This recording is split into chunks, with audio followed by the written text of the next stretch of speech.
Have you ever blamed Mercury for ruining your week while forgetting it's just a rock minding its own orbit? Yeah, me too. Somehow that tiny planet gets more hate than our internet provider on a Monday morning. But here's the thing. Behind all those retrograde memes and zodiac debates lies one of humanity's oldest obsessions, trying to make sense of the chaos above our heads. So today, we're diving deep, from ancient Babylonian data analysts carving predictions into clay to modern scientists arguing with Karl Popper at the gates of the Science Club. Grab your telescope and your sense of humor, because we're about to explore the epic love-hate story between astrology and science. Seriously, what is astrology? The Netflix of the ancient world? Let's start simple. What is astrology? Astrology is a belief and practice system that claims the positions and movements of celestial bodies, planets and stars, influence events on Earth, and even our personal fates. Basically, it's like a cosmic weather forecast, but instead of predicting rain, it predicts your life drama. So where did this fascination begin? Picture this. Around 2000 BCE, ancient Mesopotamia. No internet, no TV shows, nothing. Entertainment? Looking up at the sky? And the Babylonians were so committed to it that they basically turned sky watching into a professional system. To them, planets weren't just shiny dots, they were like the gods' WhatsApp statuses. The gods would post messages in the heavens. They even had a name for it, Shitir Shameh, meaning is writing of the sky. And educated scribes called Tupsharu would read these divine status updates and translate them for the king. Your Majesty, the god Enlil says, if you don't raise taxes this month, the harvest's gonna flop. See, astrology didn't start out as, what's Taurus up to today? It was a full-on state management tool. Kings used it to predict wars, crops, and the empire's fate. All these predictions were compiled in a kind of cosmic encyclopedia called Enuma Anu Enlil, 70 clay tablets of divine data. But over time, something fascinating happened. As societies evolved, moving from empires and collective thinking to individual identity, astrology evolved too. It shifted from what's the destiny of our kingdom to what's my destiny. And just like that, it transformed from a tool for collective survival into a mirror for personal self-understanding. That's actually one of the main reasons astrology has survived this long. It's not just a belief system, it's a cultural technology that adapts to the psychological needs of its era.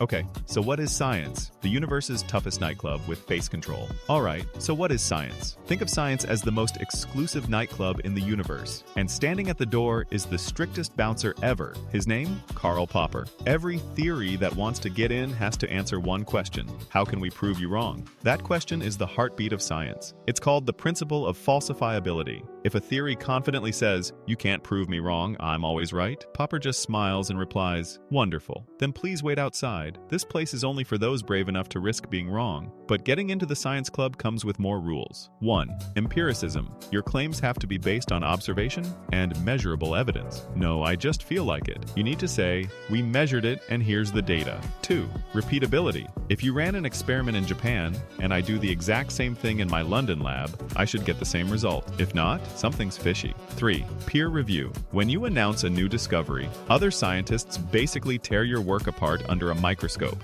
desperately hoping to find a mistake and roast you for it. Sounds cruel, right? But that's actually how science cleans itself, through intellectual tough love. Physics is the VIP guest in this club because it tests every claim it makes. Astrology, on the other hand, well, it's still outside arguing with the bouncer. The real power of science isn't that it knows everything, it's that it admits what it doesn't know and is always ready to be wrong. That's the key difference between science and dogma. Science evolves, while dogma insists it's already perfect. So, is astrology, stuck begging at this science club door, actually a legit scientific try from back in the day? Next part, we'll peek at what those ancient Babylonian scribes were really scribbling. Mesopotamian astrology, the big data, written on clay tablets. Alright, let's give astrology a little credit here. When you look back at its ancient roots, what you actually find is something surprisingly systematic and, dare I say, almost scientific. Those Babylonian scribes? They were basically the data analysts of their time.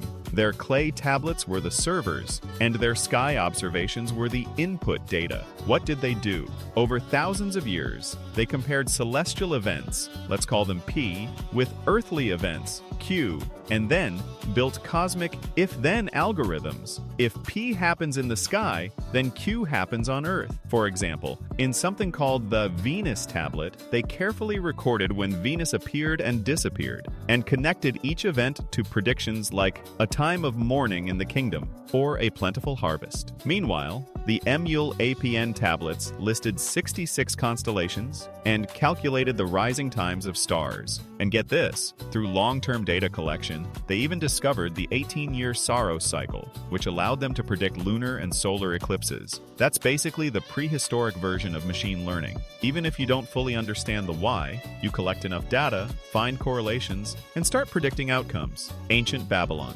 turning the night sky into a cosmic spreadsheet long before Excel was cool. Alright, if they were that organized, why doesn't science buy into astrology today? Next, we're dragging it to the scientific courtroom. So, why isn't astrology allowed into the science club? Alright, let's put astrology on trial. The court of science is now in session. The prosecutor, that's science, steps up and lays out the charges. Charge 1, evading the crime scene, aka unfalsifiability. Science says, your predictions are so vague, it's literally impossible to prove you wrong. Saying be careful with money this week is like saying, remember to breathe. It fits everyone, every time. And when something does happen, you show up like, see, I told you so. That's what psychologists call hindsight bias, pretending you saw it coming after the fact. Charge 2, fake witnesses, aka not reproducible. When we actually test you under controlled conditions, your results fall apart. For instance, in 1985, physicist Sean Carlson published a famous double-blind experiment in Nature. 28 astrologers tried to match 116 people's psychological profiles to their birth charts. The result? Their accuracy was basically random, around 34%, the same odds as rolling a die. Charge 3, no weapon found, aka no mechanism. Okay, let's say Mars makes you angry. How exactly? Through gravity? Fun fact, the doctor who delivered you exerted a gravitational pull millions of times stronger than Mars. Through electromagnetism? Planets don't broadcast radio waves. So what is it then? Cosmic energy? Great. Can you show me a device that measures that energy? No? Then we've got a claim with zero physical explanation. Charge 4, mind manipulation, aka psychological effects. Your real power isn't in the planets, it's in the human brain. There's something called the Barnum effect. When you give people vague, general statements, you're usually sociable but sometimes like being alone. They think it's a deeply personal analysis because it fits everyone. Add confirmation bias to the mix, our tendency to notice only what supports our beliefs, and boom, you've got loyal fans for life. Verdict: the court finds astrology guilty on all counts. It systematically fails every step of the scientific method: hypothesis, testing, mechanism, and objectivity. Case closed. Astrology may have cosmic charm,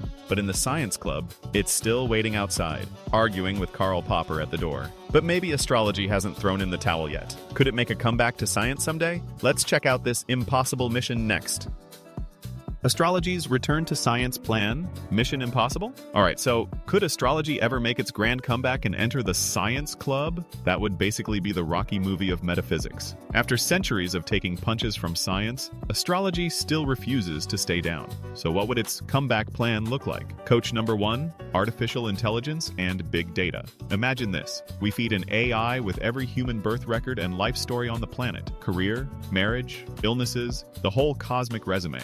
Then we ask, hey AI, can you find a statistically significant link between Saturn's position and divorce rates? If that AI found a pattern that was way beyond random chance, like 95% accuracy, things would get interesting. Sounds like sci-fi for now, but hey, theoretically, it's not impossible. Coach number 2, quantum physics and interdisciplinary fusion. Maybe the influence happens at a level we just don't understand yet, something we can't measure. Quantum entanglement, dark energy, mysterious resonances, science hasn't cracked all that open yet. Maybe the faint gravitational fields of planets somehow interact with our neurons on a quantum level. Yeah, okay, that sounds like Terminator meets horoscope, but still, it's a theory. Kind of. But here's the paradox. Let's say science does one day find a correlation between Saturn's position and career changes. Science wouldn't call it Saturn's influence. It would probably rename it something sterile like Predictive Behavioral Model S34b or Cosmobiological Rhythm Effect. And just like that, Saturn, the wise old teacher, symbol of limits and lessons, would lose all its mythic soul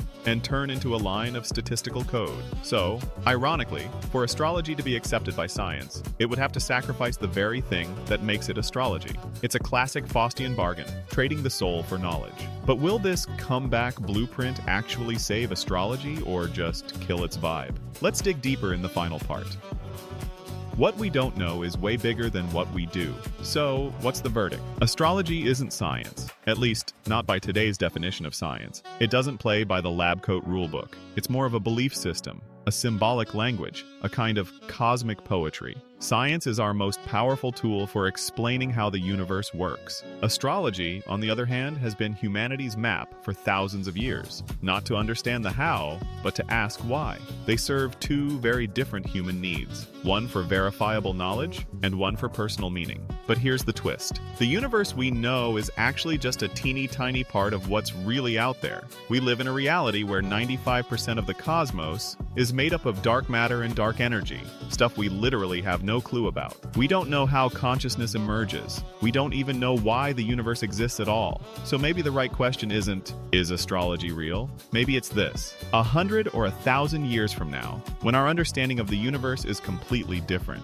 if we look back at this ancient dialogue between the sky and humanity, what hidden connection might we finally recognize? Only time will tell. Until then, keep watching the stars and keep questioning with science. See you in the next video.